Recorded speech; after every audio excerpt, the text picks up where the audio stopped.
Me llamo Reyes Navas, escribo desde no hace mucho tiempo, desde el año 2016. Esto tiene que ver con mi proceso vital.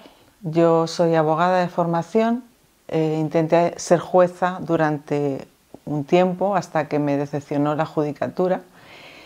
Viví fuera de España 20 años, entre República Dominicana y Miami. Me fui por cuestiones personales, pero ya me quedé allí trabajando. Entonces, cuando la vida allí se rompe, me vuelvo para España y necesito encontrarme.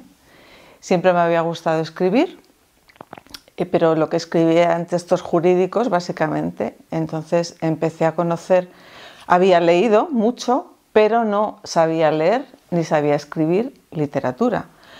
Digo, no sabía leer porque no sabía analizar bien la profundidad de un texto, ¿no? Podía saber cómo ahora miro una pintura que me gustaba o no, pero no sabía conocer un texto. ¿Qué hice? Pues decidí formarme en la Escuela de Escritores de Madrid.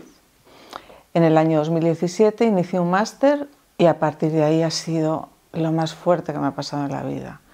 Empecé a ahondar en las obras literarias, a conocer nuevos autores, sobre todo autores más contemporáneos, y ya es algo de lo que no me puedo bajar.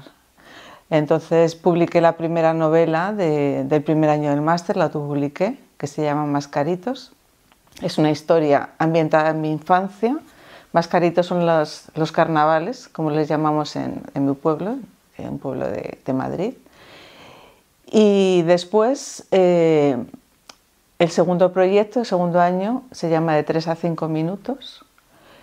Me lo publicó Barbari Editorial, una editora independiente, muy interesante, y se trata de un evento personal muy fuerte que pasó en mi vida, que fue la muerte de mi primer hijo.